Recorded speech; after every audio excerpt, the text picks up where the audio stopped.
Hello, I've just arrived at this campsite where I'm at now. This is called Campingpark Kirchzell, which is in the Odenwald area of Germany. It is an upland area. It's an area which is to the east of, say, a line between Frankfurt and Heidelberg. Say upland. Upland is the correct word because the highest mountain I think is around 600 and something meters, but it's a sort of an area. It's got a lot of legends and it's quite mysterious. Now the word Odenwald sounds like that god, that Norse god Odin, and Wald, so it's Odin's forest. Well, one might think that, but I suspect that that is not actually the case. I think more likely, there's another reason, because the god Odin sort of wasn't worshipped in these parts. I think it was called Wotan here, so I think that's unlikely. A more possible, the idea is that it's very similar to the Latin word for the tribes that lived around here, and presumably the Romans sort of gave them a corruption of their own name, and so I suspect it comes from that. It's also similar a little bit to the word meaning sparsely populated in Old German, and that is something which has actually continued into modern times. This was a comparatively poor area compared to what was around it. It's comparatively being the right word. Okay, well, the agriculture was a bit poorer here. Obviously it's upland, so that has often a negative effect. It was an area which was thick with forests, so that would also make a difference why there wasn't so many people here. So I'm doing quite a number of films from this area, so you'll be able to see more about it. Now it is quite popular with tourists though, because you've got the major centres of population such as Frankfurt, Stuttgart, Heidelberg, Mannheim, etc. Within what, an hour and a half's motorhome ride from here. And we do see these areas at some of the tourist fairs I go to, such as at Stuttgart, where I go every year in January. Now behind me, and if I can work out how to make this gimbal turn round, let's see. Oh, I can't. Oh, it's done something. It's turned round. Look at that. Oh, there you go, Steven Spielberg. See how good I am with that camera.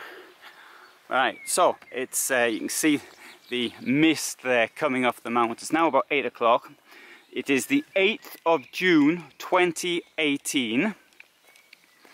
It was roasting today, and it's been roasting for the past 2 weeks, and it was so hot I had to put the air conditioning on in my van. So, and anyway, so there was the thunderstorm, which is quite usual as the temperature cooled slightly, so it'd be 6:37ish, and then this is after the thunderstorm. It's a Thursday, so I suspect as from tomorrow there's going to be a lot more people here. And this place here, Kirchzell, it's a couple of kilometres from Kirchzell, but you see it's in the valley. Let's have a look around.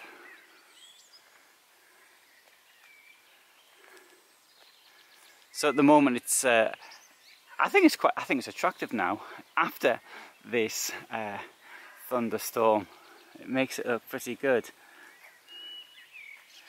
And what we can see around us now are people who possibly stay here long term. They might leave their vans or their caravans, more likely, here long term. Though I did see earlier it looked like a van which was more or less completely built in, shall we say. So it's a pretty large campsite, this one.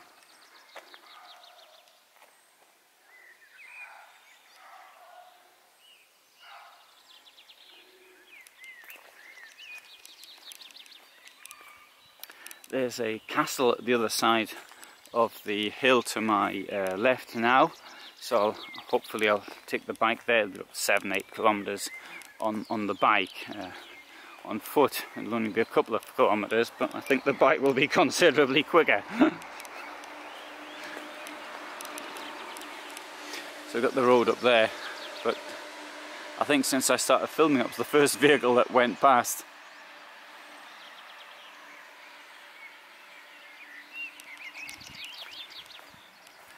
Another place I've been staying at is called Valdon. So I've been there for the past 3 days. I'm sure I'll be going back there, and that is a fantastic old town.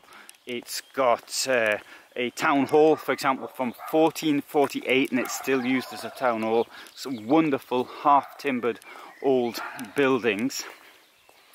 And other things which I went to, there's a museum of how people used to live, an open-air museum. So it's got old houses there, and it basically, I think it's concentrating on how people lived at the turn of the 19th and 20th century in this area. I went also to, so we've got a cave system near here, which is one of the longest in Europe. Also yesterday we went flying, which was on a light aircraft, which was extremely exciting. I haven't put the film together that yet. I don't know if I should put the whole thing together because it's quite long. I mean, it interests me, but I don't think it interests anybody else.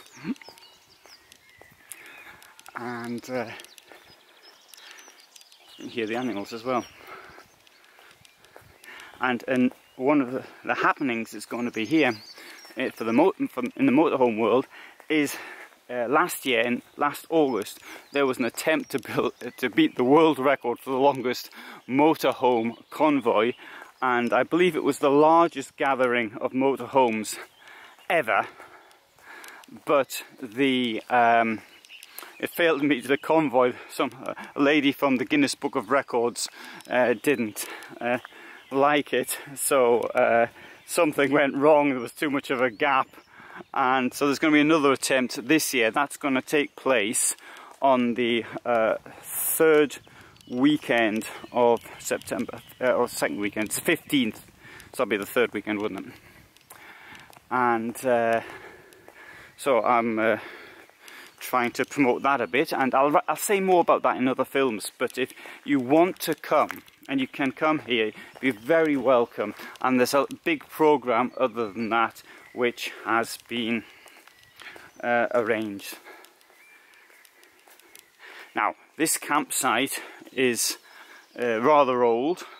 A couple of people took it over in retirement 5 years ago, and they're in the process of doing it up. But it still need a bit of work doing to it. And let's have a look down here now. You see how big it is? It's absolutely enormous. Grüß Gott, hello, hello. And that gentleman there, his name's Lothar. He is the person who has been accredited, him and his wife, with the invention of the EuraMobil. The first vehicle that they came up with the idea for two was the Alpa, which are death lifts, and which is a cab over model, or an overcab model. And then they've got the Hymer EuraMobil, which has now been copied by others. So Frankia's got one, Concord's got something similar. Carthago brought out their van for two, or liner for two I should call it, which is exactly the same principle, in January. And the press conference is, in fact, it's going to happen tomorrow. The press dinner is happening right now, and I should have been there. I said I'd go, and then this motorhome convoy thing sort of took over, so it was a choice of one or the other. And as I was here, I decided to do something on the convoy front.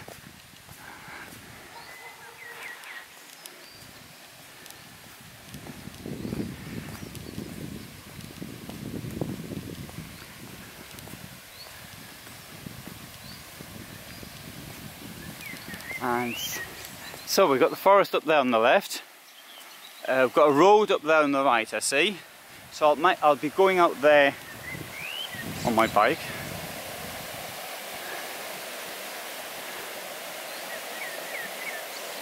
We've got now, I'd say, about what, an hour and a bit left of light, something like that. But, you know, one wouldn't think that this is in this location. I think the Odenwald, outside of Germany, is so little known. And you think of sort of upland, similar regions, maybe think of the Ardennes, for example. Which is in southern Belgium, a bit of Germany and Luxembourg, for example. But this really is not known at all. We will continue the walk coming down here.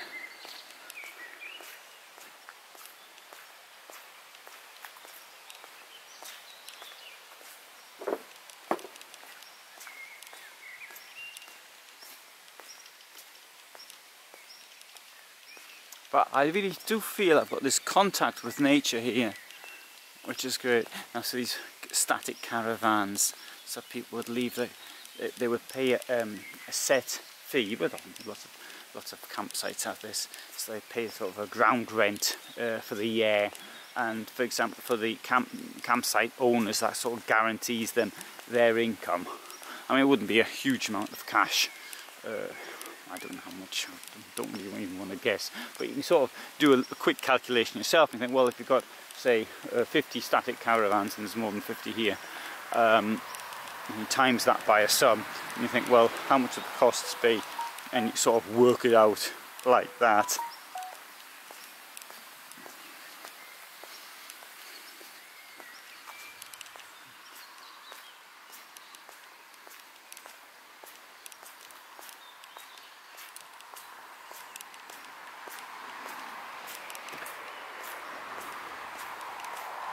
There is something, I would say, maybe a little bit wild about the campsite as well, which I appreciate it mightn't be to everybody's taste, but you know, someone like myself who wants contact with nature, I do feel as though I've got it here.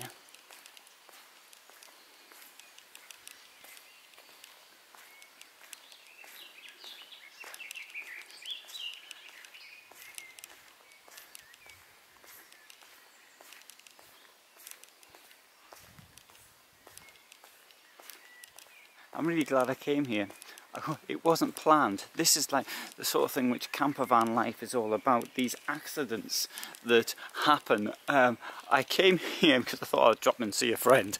That's, I thought, and this is, I'm really pleased that I'd had the opportunity to come here. So that's, it's really great.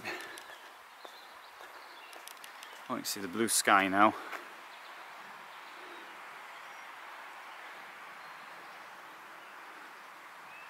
And a bit of blue sky. There was, I had the settings of the camera on wrong when I was at the trade fair at Bad Kissingen, and unfortunately everything came out. The first, well, in 3 days, the first 3 days it was on this camera it was white, but on, I think it was day 2, I didn't have my memory card in the camera. For some reason I put in, you know, this thing you get with the computer, which is like just a bit of plastic but it looks like a memory card, and which is meant to be there to protect, and I had that in. I put that in by mistake.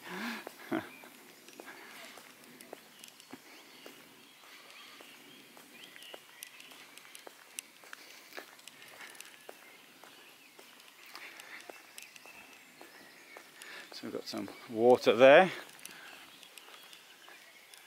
We've got water all over the place here, which is oh, it's quite convenient, really. You shouldn't want for water.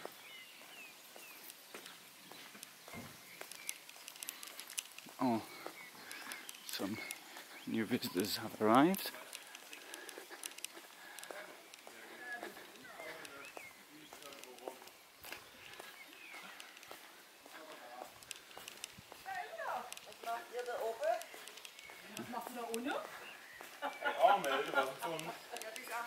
Sunlight T67.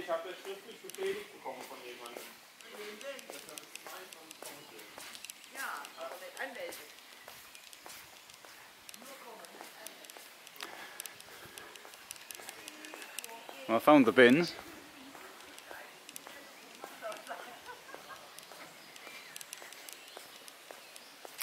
Oh, play area for the kids.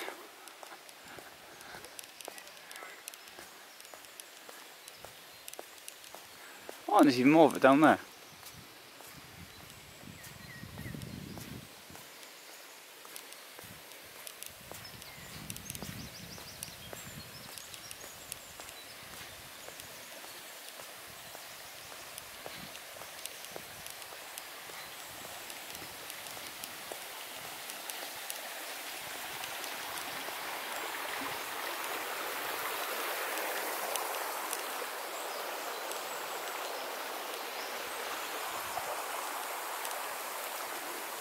We'll have a quick look outside here as well.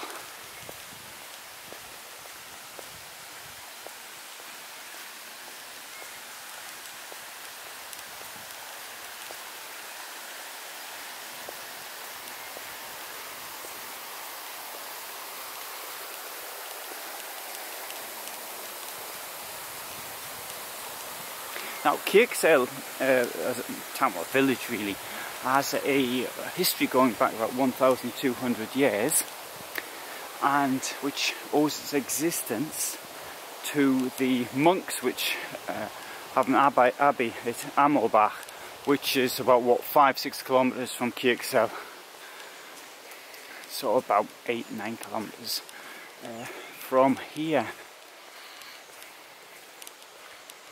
Now, because of the rain, you've got this wonderful smell coming from fragrance from the forest, which you can't feel, but I can. So there's the road. You see it's not a very busy road.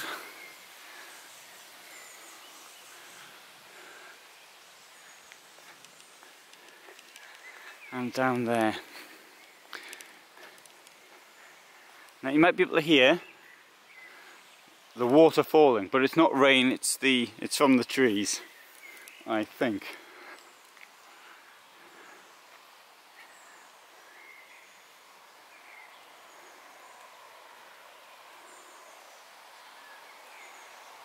Right, so I think I'll go back.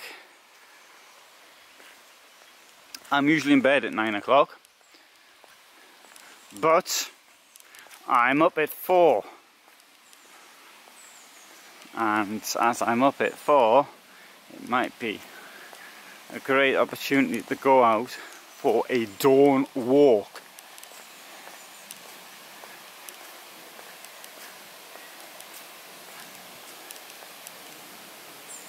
So that'll be something to look forward to tomorrow morning. So that's where I am. This is where I am. Oh, there's a frog. Looking at the frog. See the frog? I don't know if I've got the frog or not. I can't.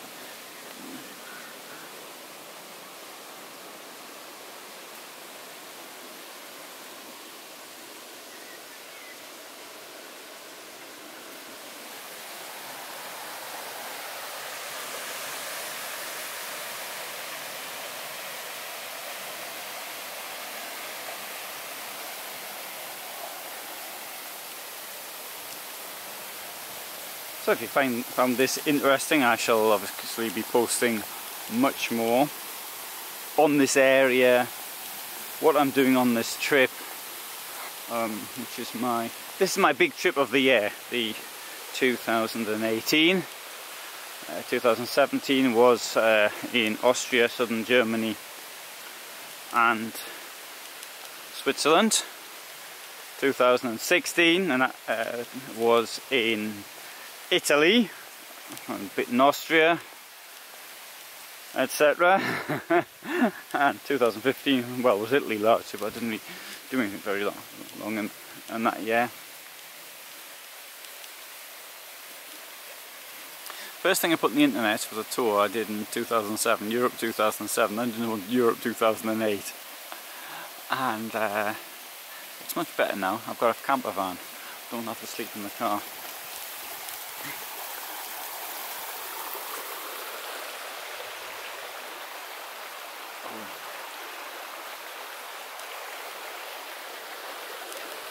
Alright, so I'm coming back in.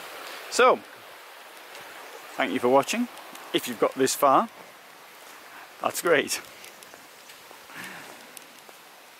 So, all the best.